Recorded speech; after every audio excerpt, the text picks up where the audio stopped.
N Prashant IAS അടുത്ത ആഴ്ച chief സെക്രട്ടറിക്ക് മുന്നിൽ നേരിട്ട് ഹാജരാകാൻ നോട്ടീസ് നൽകി. വകുപ്പ് തല നടപടികളിൽ പരസ്പരം ആരോപണം ഉന്നയിച്ച് നീണ്ടുപോകുന്ന സാഹചര്യത്തിലാണ് നേരിട്ട് ഹിയറിംഗ് നടത്തുന്നത്. കഴിഞ്ഞ നവംബറിലാണ് പ്രശാന്ത് സസ്പെൻഷനിലായത്. ഞങ്ങളുമായി അമൽ തേനമ്പറമ്പിൽ ചേരുകയാണ്. അമൽ, ചീഫ് സെക്രട്ടറിക്ക് മുന്നിലെത്തി നേരിട്ട് വിശദീകരണം നൽകാനുള്ള അവസരമാണ് ഇപ്പോൾ പ്രശാന്തിന് ലഭിച്ചിരിക്കുന്നത്. ജയതിലകുമായിട്ടുള്ള അദ്ദേഹത്തിൻ്റെ ഏറ്റുമുട്ടൽ അങ്ങനെ തുടരുകയാണ്. ഈ മാസം 30-ന് ശാരദാ മുരളീധരൻ വിരമിക്കാനിരിക്കുകയാണ്. അതിനു മുമ്പ് തന്നെ ഈ ഒരു പ്രശ്നത്തിന് പരിഹാരം കാണാൻ വേണ്ടിയിട്ടുള്ള നീക്കമാണോ ഇപ്പോൾ നടക്കുന്നത്? IAS തലപ്പത്ത് ചക്കളത്തിൽ പോരി ഇങ്ങനെ തുടരുകയാണ്. അതിനൊരു പരിഹാരം ഉണ്ടാകുന്നില്ല.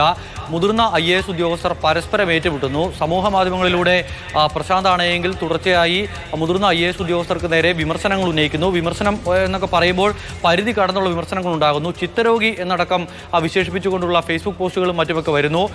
അതോടൊപ്പം തന്നെ ഈ തലപ്പത്തുള്ള അല്ലെങ്കിൽ വകുപ്പുകളിലുള്ള പല വിഷയങ്ങളും സമൂഹ മാധ്യമങ്ങളിൽ തുറന്നു പറഞ്ഞ് സർക്കാരിനെ തന്നെ നാണം കെടുത്തുന്ന തരത്തിലുള്ള അവസ്ഥയിലേക്ക് കാര്യങ്ങൾ പോകുന്നു. അതിനിടയിലാണ് മുഖ്യമന്ത്രിയുടെ ഭാഗത്തു നിന്നും നിർണായകമായ ഒരു ഇടപെടൽ ഉണ്ടാകുന്നത്. ഈ പോരിങ്ങനെ തുടർന്ന് പോകേണ്ടതില്ല, ഇതിൽ എന്തെങ്കിലും ഒരു പരിഹാരം ഉണ്ടാക്കണം, അല്ലെങ്കിൽ പ്രശാന്തിന് പറയാനുള്ളത് നേരിട്ട് കേൾക്കാൻ ഒരു അവസരം മുഖ്യമന്ത്രി തന്നെ ഇടപെട്ട് ഒരുക്കുകയാണ്. ചീഫ് സെക്രട്ടറി എന്തായാലും എൻ പ്രശാന്തിനെ കേൾക്കും. പ്രശാന്തിന് പറയാനുള്ള കാര്യങ്ങളെല്ലാം കേട്ടതിന് ശേഷമായിരിക്കും ഇനിയുള്ള മറ്റ് നടപടികളിലേക്ക് പോവുക.